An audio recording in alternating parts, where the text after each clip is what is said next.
So, Pat, I want to get your feedback on this. This is the Mercer survey for health and benefit strategies for 2025. And so, this page that we're looking at here says a CFO's opinion. How much emphasis should be placed on what type of cost management over the next 3 years? And when I look at this, there's a lot of stuff in the middle, right? There's not a lot of definitive as heck no's or heck yeses. And what I take from that is the reality of it is people just don't know what to do. So they're like, oh, we're going to look at all of this stuff. But I want to pay a special attention to the middle one: network strategies, smaller, higher performers, hospitals, and physician networks. Give me your opinion about the normal off-the-shelf narrow network high performing versus what is possible in this world. Yeah, I mean, I love that we're looking at a Mercer survey, and I know we're supposed to play nice, Lester, but I was just talking to a group with Mercer as a broker, and after the conversation, they basically just said, like, we've worked with our guy a long time, but he doesn't talk about the things that you're talking about. Like, how does it look to find? It's just, these surveys are worthless, man. But anyways, we'll go over it. When I look at that, it doesn't talk about the cost component, right? Like, it's a smaller network, reduced, like it's just fear, but it says nothing about the cost of services. And so I don't really care what size your network is. It's what are you paying for services? And that's the thing that none of these documents talk about. None of the consultants that are looking at them talk about, because quite frankly, they have never done the work to go down to the point where they can tell someone a knee surgery should cost this, and it costs this in my network. And the question is why? I want to make sure people understand when we think about network strategy, just smaller, high performing network, right? In the carrier based model, typically in a particular market, when a carrier says we've got our high performing or our narrow network, how they've lowered the cost is by omission of another competing hospital. So let's just say you got a 2-hospital town, and they're going to say, hey, you know what? We're going to go into a narrow network situation. They're going to pick one horse to ride. They're going to say, I'm not using that one. And then they're going to go sell a product around. This product is 8% less expensive than our full product. And the only why behind that is volume. Like, they're trying to tell that hospital, hey, give us a better deal because we're pushing theoretically more volume. But nobody likes to be told that they can't go somewhere, number one. And number two, what's still missing in that whole conversation is, even inside of one particular system, there's still cost variation, because that hospital, even under this system, and that hospital under this system, or that outpatient and that outpatient, and none of it talks about quality. So if you could, when we think about our strategies of using an advocate and steering people to the right spots, regardless of the system, why is that a fundamentally different approach than just narrowing the network? Because sometimes the way I explain it to a lot of folks is, in this world, right, they give you the smaller high performing networks and physicians. You get 3 different options. No one in the entire world thinks the best cheeseburgers on the world are Wendy's, McDonald's, and Burger King. But so often in our world, most companies only see McDonald's, Burger King, and Wendy's as the options that they get to shop at, right? That's their options. But I mean, I'm a Chicago guy, so if I've never even got to see Asheville and you've only showed me, McDonald's year after year, and the first time you show me Asheville, I'm gonna be pissed, right? I'm gonna be super pissed. And so when you look at the network strategy here specifically, we'll keep it in Chicago. Like, it's Northwestern or Advocate often, right? Like, a lot of the larger insurance carriers are like, okay, if you go narrow, you can choose Northwestern or you can choose Advocate. It's like, what if I don't want any of them, right? what if there's a surgical center, which there is, in Rosemont, Illinois, that's the best hip and knee replacement surgeon in the country, that does every Chicago Bear, that does every Green Bay Packer, even though they shouldn't, they should let them suffer. What if they could do that, and that person's actually half of the cost of those narrow networks? And so it is just putting lipstick on a pig. It's talking about things that don't matter. And the reason they can do that is because this stuff's complicated. Unless you've done this a couple hundred times, you just don't know what can be done. And so that's why I love what we do every day.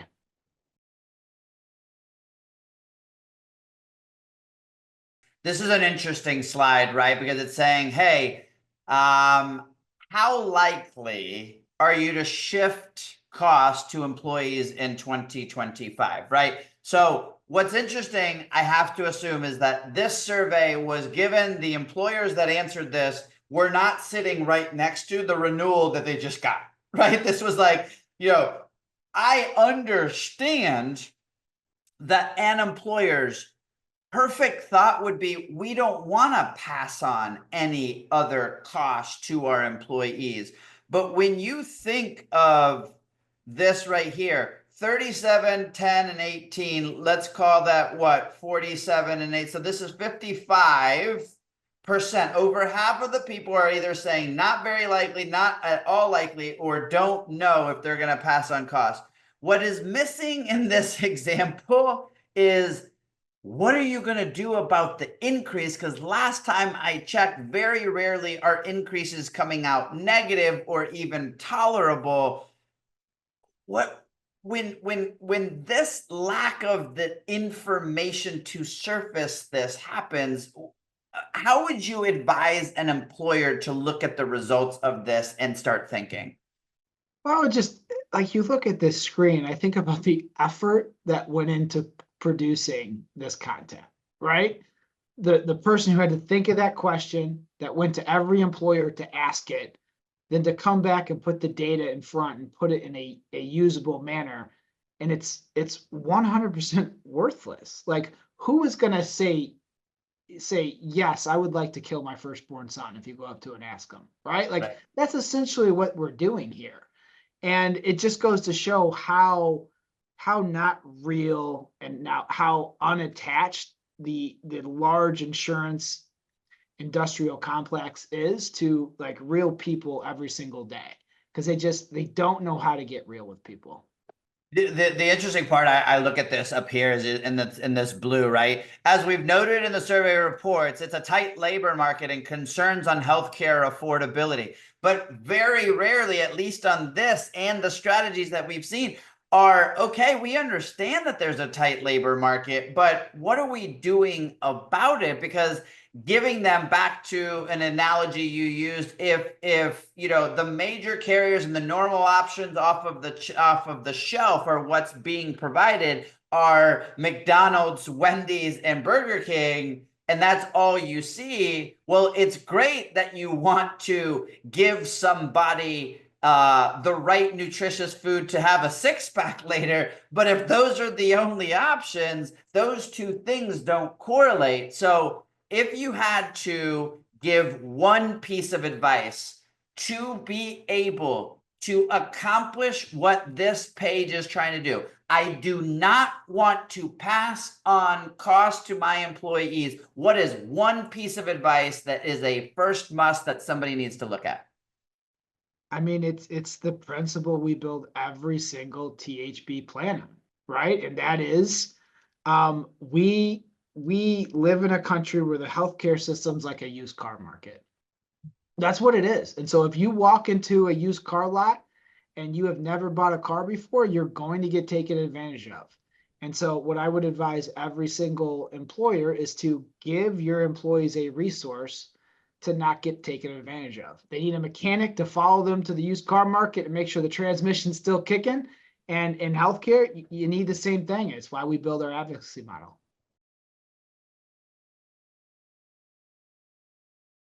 I'm reading through this and the idea of boosting affordability in healthcare. I mean, the big bold letter, like that's an admirable thing, right?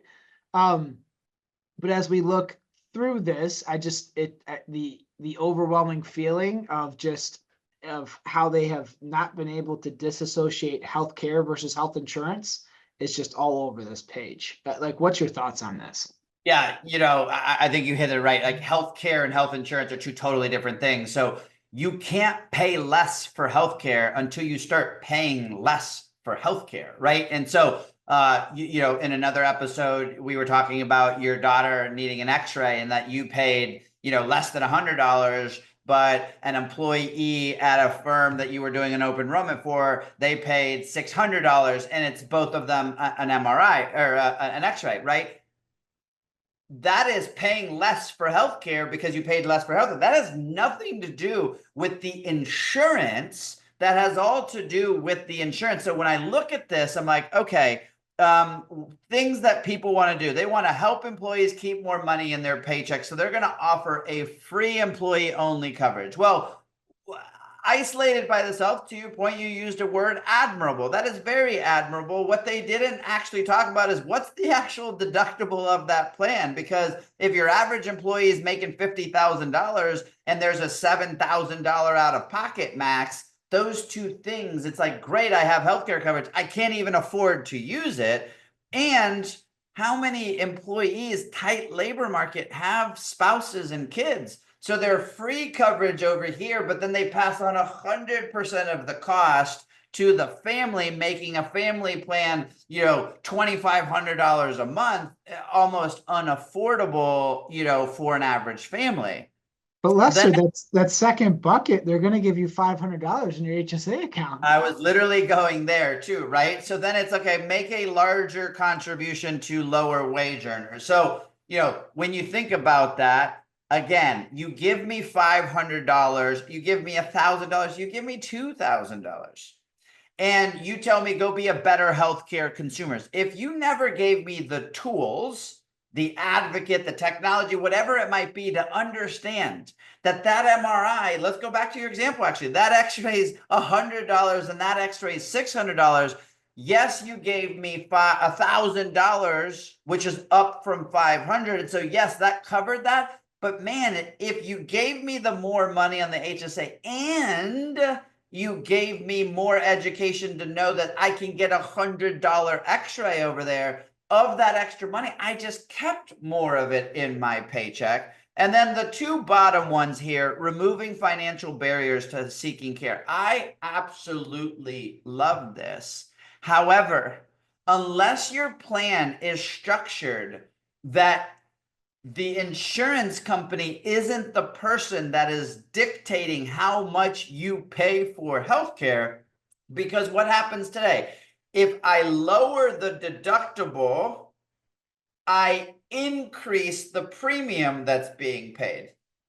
In our worlds that we design with an advocate first program, our THP strategy, the way we're lowering the deductible is also the way we are paying less for healthcare. So you're matching the health insurance with the healthcare strategy. And I just think that in this conversation, and what I would advise every employer and every advisor is looking at benchmarking and stats isolated by themselves with no data and no strategy is never going to get you to the outcome that needs to be derived, because what's missing in all of this are real life practical application to what the strategy truly needs to be. Health insurance is not health care, and unless the strategy allows for both to be talked about, it's worthless.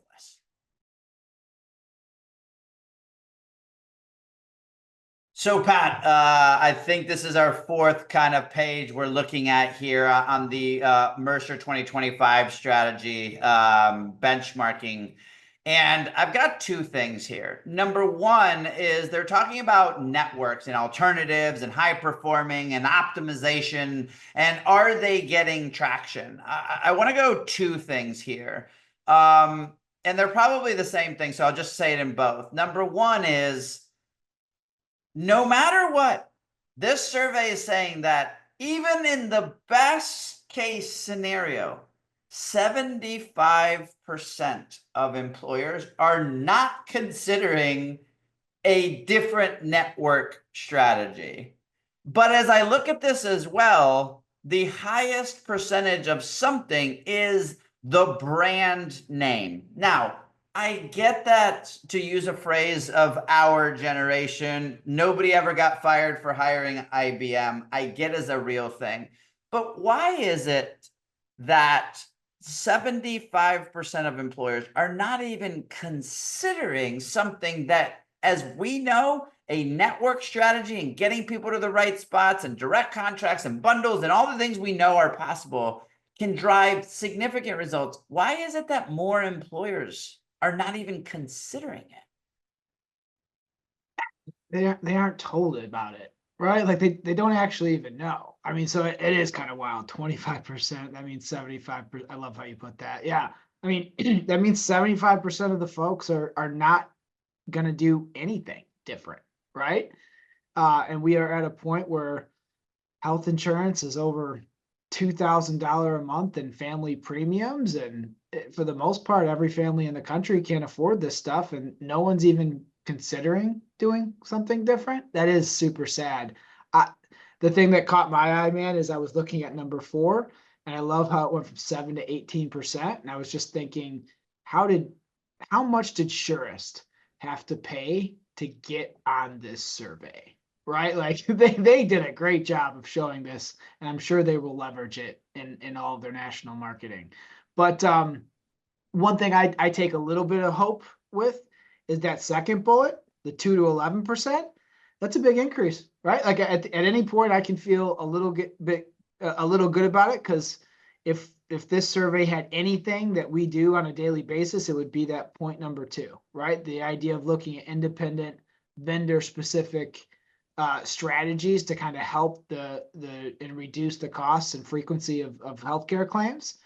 But yeah, it's the misaligned incentives. At the end of the day, when I was at a large consulting house, we had never even we didn't even know the names of independent TPAs across the country. It was not something that we had any expertise in, quite frankly. And half of our business model was built around doing network analysis, discount analysis. We got paid a lot of money to do that. And quite frankly, those aren't in that analysis. And so it's built around misaligned incentives, man. So bottom line, I want to summarize for anybody watching. If you are an employer watching and you are not being shown strategies that do not include the logos that you know, get a new advisor, or at least talk to somebody that is showing you those strategies. If you don't even know they exist, if you're not even using it to leverage the other scenario, the reality of it is it's just pure laziness or misaligned incentives. They don't want to show it because they don't make as much money with it. And so, that is just factual things. I want my financial advisor to tell me all of my options and then let me choose where I want to fit. I might not be ready to be into Bitcoin yet, but I want to know what it is. I might not have gold and silver, but I want to know what it is. At the end of the day, our plead with employers out there is, if you've never seen strategies that don't include the BUCAs of the world, the big 3 PBMs of the world, if you're not seeing things that make you say, wow, I've never heard that before, please do something different.